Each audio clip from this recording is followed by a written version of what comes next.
responding to feedback that they may get from loved ones, from their work, from their church, that there's a problem, but they haven't yet taken any steps to go and deal with this issue. Then they move into preparation phase. Maybe now they've gotten information, they've gotten flyers, they've called a couple facilities, but they haven't gone into a place to help them yet. Finally, once you get into action phase, those are the people that are acting actively to go and deal with their issue. And then once they're helped to the point of overcoming the addiction, then they have to maintain it. We call this a disease, and so you have to maintain a disease. After a person has a disease, they have to maintain it. They have to take medication, they have to eat the right foods, exercise, do whatever it takes to keep that disease at bay, to keep it, kind of at a distance. Same thing with addiction. How do they maintain it? Do they go to AA meetings? Do they go and speak, with professionals regularly to make sure that that disease is kept at bay? And then again, here are the 12-step programs. There's a religious and spiritual component to that, so I'm not going to go over all of them in the interest of time, but there are 12 steps, and it slowly has to do with the person, and then their immediate family, and then their community, and then globally, spiritually as well. How's the relationship with God? So it's a very spiritual based program as well. So here are all the 12 steps. Treatment should be comprehensive. Again, biopsychosocial approach, spirituality in there as well. And then there's different professionals that you can reach out to. And I'll just go over these briefly because there's a lot of mental health professionals out there. I just want to give you an idea of the different kinds. So a person who has a PhD or a PsyD is considered a psychologist, and they do a lot of evaluations, they do therapy, they do assessments of certain things. They work in all kinds of different places, from private practices, community mental health centers, colleges, with the military. They work in all kinds of different scenarios doing both therapy, assessments, and treatment. Then you have psychiatrists who prescribe medications for a lot of different psychological issues, and those people individually, they go to medical schools, they have a medical degree, and again, they work in different types of settings. In some states, I think we're up to 5 now, psychologists can prescribe some psychological medications. New Jersey, Pennsylvania, Delaware are not included in that list. I believe it's Louisiana, New Mexico, Illinois, Iowa, and there's one more. So there's, I think, 5 states that allow psychologists to prescribe.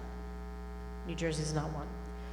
Then there's licensed counselors. Those do not do a lot of assessment. They mostly do counseling, and they don't do a lot of evaluations. Again, they do mostly counseling. So they're a little bit different than the psychologists that were listed at the top there. And then social workers can also sometimes treat, depending on their license and their training, but for the most part, they're helping individuals in the community, finding resources, and finding ways to help them deal with the issues that they're facing. So there's lots of different mental health professionals out there, and I can give you more information about which ones are appropriate for what situations, if necessary. And here's a list of resources. The American Psychological Association has a help center. You can type in things like depression, anxiety, and come up with tons of articles about each of those issues. The website's listed there for you. The Strengths website there helps people to identify what their strengths are,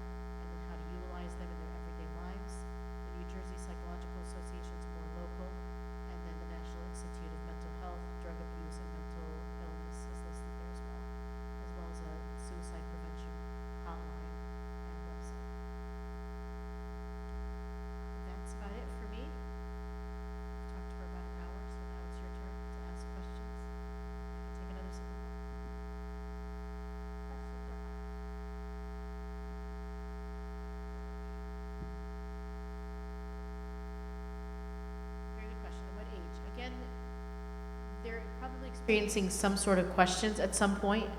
When they start asking questions, hopefully you've established enough of a relationship with them that it's okay for them to come and ask any question. So once you've established that relationship first, when they start asking questions, that's when you start answering them. Usually they'll do like DARE programs or something at school. I believe that's in middle school usually, like 6th grade. My kids are not there yet, but 5th grade. So yeah, usually by middle school they've had some sort of DARE program at school. But even before that, let's say they're in second grade and they're asking you questions, answer them, but based on that level. So that you're not going above their intelligence level or their ability to absorb level, but you're still answering the questions that they have based on what they're coming to ask you with. If they don't ask them, like I said, by the time they've approached it at school, then it's important for you to be discussing it at home as well. So if they're doing it in 5th grade, 4th grade, whatever grade that they're doing it in, you know, I'm sure they're going to send home a paper. Again, my kids are not there yet, but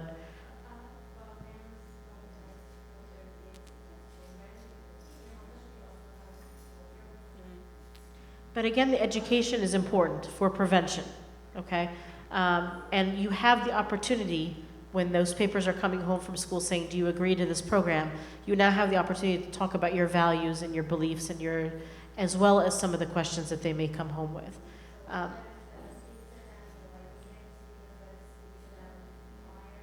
Yeah, I mean, because by then, like I said, they're gonna get the information from somewhere, either their classmates or their teachers or the television or the newspaper, whatever. They're gonna get it from the internet.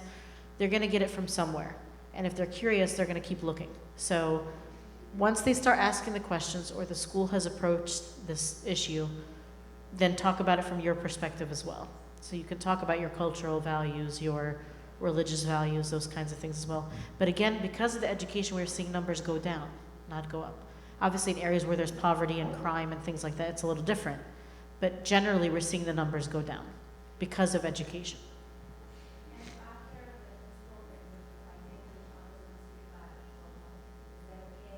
If they're after the program, what, I'm sorry? It's helpful to see what the curriculum is that they're giving them at school so you're prepared, so you can kind of give them that information too. Even if they're, you know, not asking questions, sometimes they don't know what to ask, or they feel shy to ask, or they think that, you know, they're going to be judged, or for whatever reason they're not talking about it. So whatever way that you can make yourself available to the curriculum information so you're aware of what they're being presented with, then again you can come in with your values and your beliefs and talk about it as well. Yeah, absolutely. And again, at their age level. Don't go above their age level, and if you have questions, there's school counselors, there's psychologists, there's people that you can talk to that can say this is the good level of where they're at. But again, for prevention, it's good to talk about it. Better than to be presented with something at school and say, hey, try this. I don't know what this is. Okay, I'll try it. You know what I mean? So they don't know unless you tell them. And the school usually has a program already set up so that you can follow their curriculum or talk about the issues that you want to talk about from your perspective, culture, religion, whatever, along with what the school is presenting.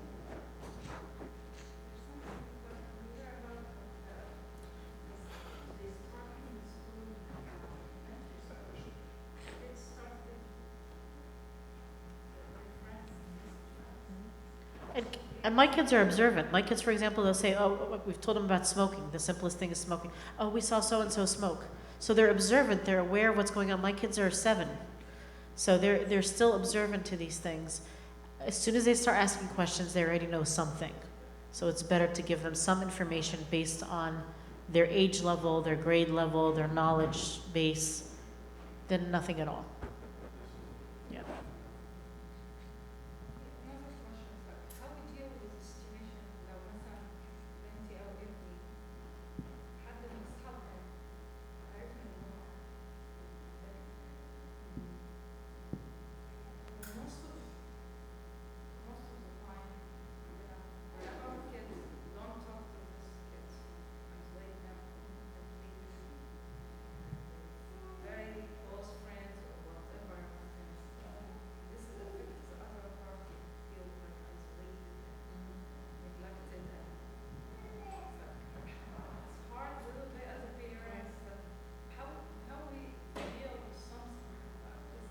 Again, it's about communication and talking about the dangers of substances and being, you know, involved with people that use it and things like that.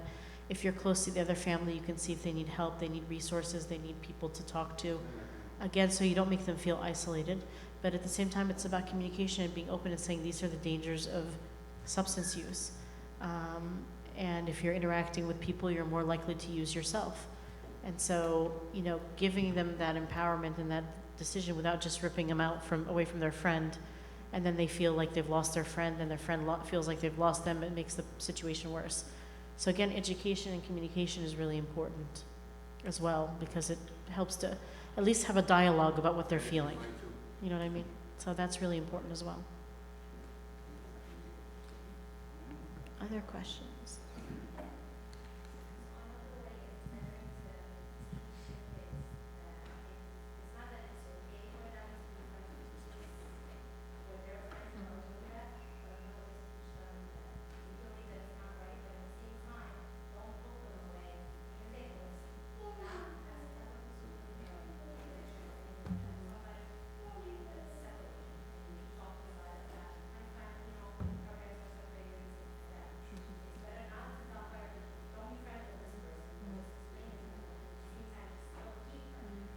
At some point in their life, they're going to interact with all kinds of people from whether it's through school.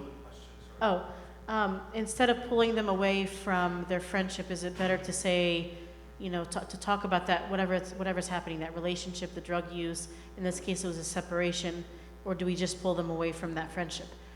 It may not be possible to pull them away. It's better to give them, again, knowledge about, the parents that are separated. In this case, has nothing to do with the kid. The kid didn't cause their parents to separate.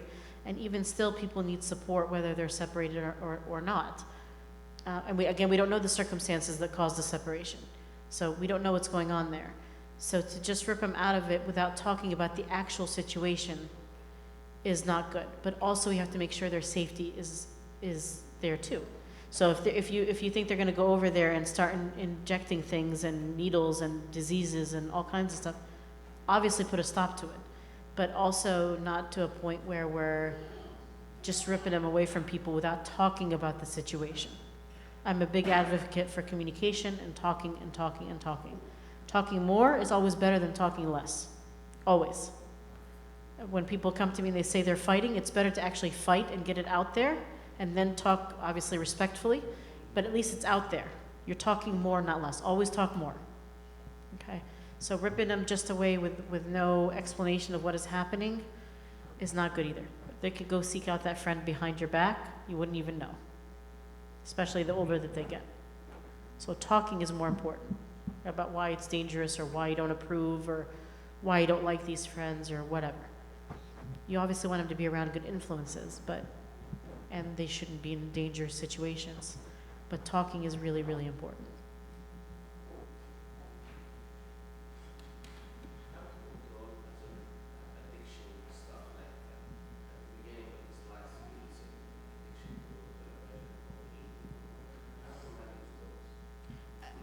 It's not a simple answer. How do you manage addictions is the question. It's not a simple answer for overeating, television, those kinds of things.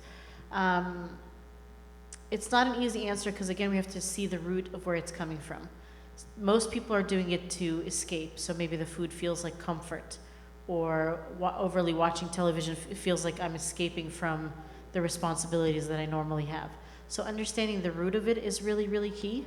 And then you can start talking to a therapist, maybe your priest too, but a therapist or a psychologist about how to change your behavioral patterns and thinking patterns to divert you away from that. It's about changing your thought patterns and your behavior as well. Your behavior will follow. But so if you're avoiding talking to your spouse about some major issue that you're having in your marriage or in your house or whatever, and you're doing that to watch television, okay, let's talk about how you can communicate with them, for example. Or how can you solve this problem? Instead of avoiding by watching TV and overeating, now you're dealing with the actual problem head on. Because again, if you don't deal with it, it's going to catch up to you eventually. Okay?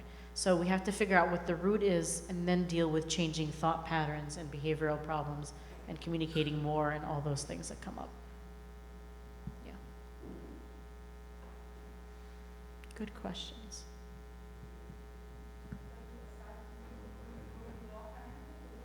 Mm-hmm. Mm-hmm. Yeah. Yeah. Yeah. Even for the young kids. For example, I don't like giving food as a reward. For example, so you did good on your grades, I'm going to give you an ice cream cone. I don't like that because then you're associating a food as a reward.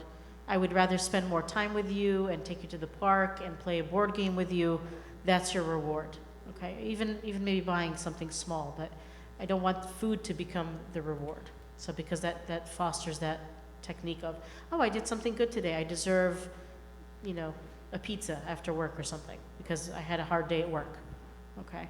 So I don't like establishing food and drink as a reward system. So trying to find out what the root of that is or how to be using it as an escape. Sometimes substances are used as an escape. So finding a way to face the problem, which is hard, very hard for a lot of people, but it's better in the long run. I'm sorry, I can't hear you.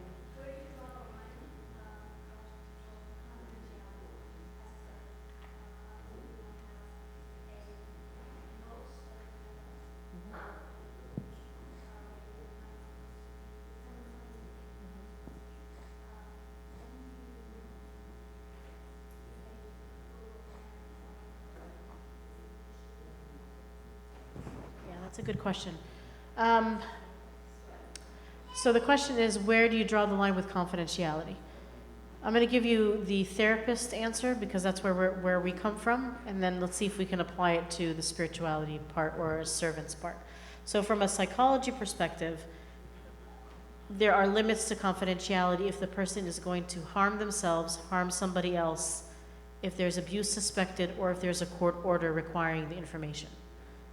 In those scenarios, I'm required by law to break confidentiality, okay?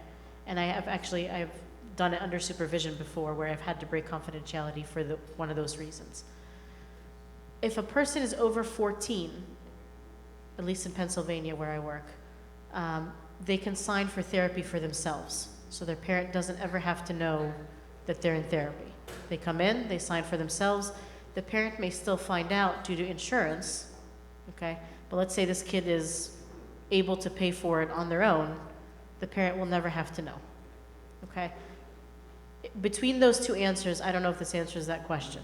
If there's a sense of harm to self or others, if there's any abuse suspected, if there is a court order of some sort, you may be required to tell the parent or tell a responsible adult that is responsible for them what's happening. You also want to maintain their confidence to an extent because they trust you and they're coming to you with a problem or whatever. So that's where I think you have to gauge it. Is it going to harm them in some way? Is it a dangerous situation? This is a thing that we talk about in graduate school a lot. Lots of different hypothetical situations and scenarios and the law and where that all comes into place, which is not the same in a medical or psychological profession as it is in church. But I would still base it around those general rules. Is there a threat to harm self or others? Could this turn into something legal? And knowing that at the age of 14, they're usually able to get some sort of psychological care independent of their parents. So I would base it around those rules, but it gets a little bit murky when it's a church environment. You also want to maintain their confidentiality so they can trust you, but not to the level where they're being harmed. That's the general answer, I would say. Yes? Peer pressure.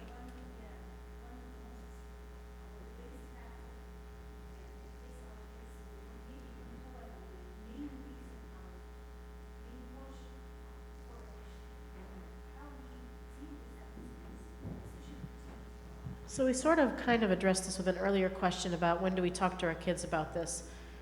If we can be preventative and talk to them about it when school's talking about it, but also when they start to ask questions, and giving them the information before the peer pressure comes, okay? So they don't go to school and somebody says, here, try this, and they just take it and try it, or we won't like you anymore if you're not doing this, that kind of thing. So it's important to give them the information as they start asking questions, and as you see that the school's talking about it, they're going to be naturally curious, so talk about it at those times. It's also important to say that you can be different from people, and it's okay. Because most people just want to fit into a block. But we're meant to be individual too. We're each unique, we each have our own talents, and to foster that from as young as possible, regularly and all the time. saying you have a purpose, you can be an individual, it's okay, have confidence, stand up for yourself. The more you instill these messages earlier and earlier on, I think the better that they'll be in the long run to reject something that is against what we've been telling them, okay? So that's really, really important. It's important to have friends, but you will find friends that are like you. You don't have to be like everybody else. But those messages don't come from just one or two times of doing it. It has to be an overall culture in your home that's what you instill in them.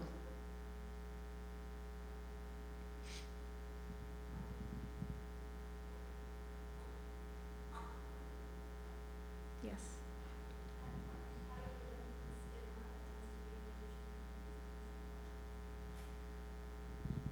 There's a lot of stigma with our profession in our religious culture, I would say, or religious environment. It's really unfortunate. It's like medicine. It's like medical intervention. It's important and it's necessary.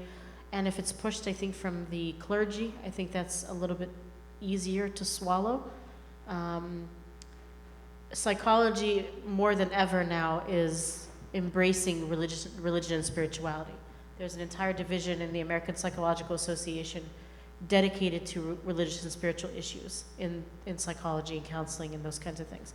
So there's less of a stigma from psychology to religion, but there's still a stigma from religion to psychology. If we approach it as not a weakness, but as a problem that we're trying to overcome, as a mental health issue that everybody goes through at times and may need help, I think it can be swallowed a little bit more, and the stigma can decrease a little bit.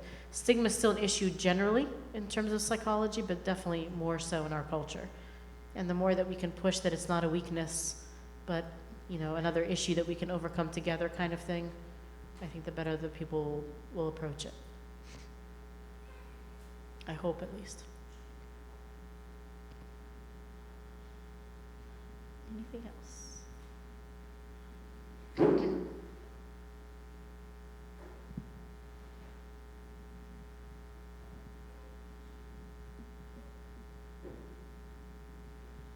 Thank you.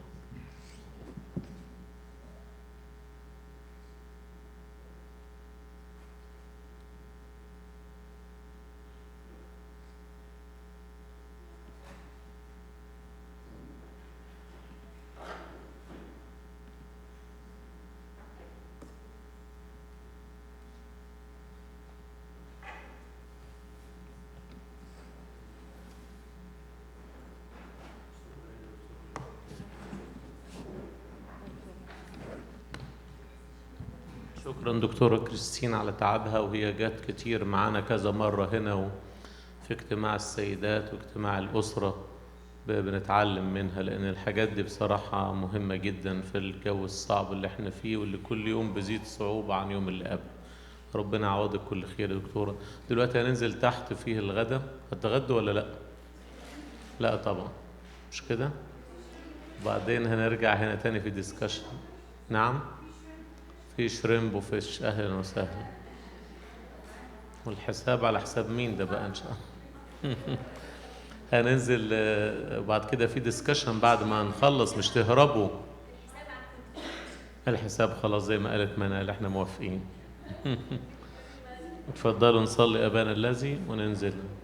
Make us words to pray, thanks for saying, Our Father who art in heaven, hallowed be thy name, thy kingdom come. Thy will be done on earth as in heaven. Give us this day our daily bread. Forgive us our trespasses, as we forgive those trespass against us. And lead us into temptation, deliver us from evil. Christ Jesus our Lord, the power and the glory forever. اوعوا تتغدوا وتمشوا، بحذركم.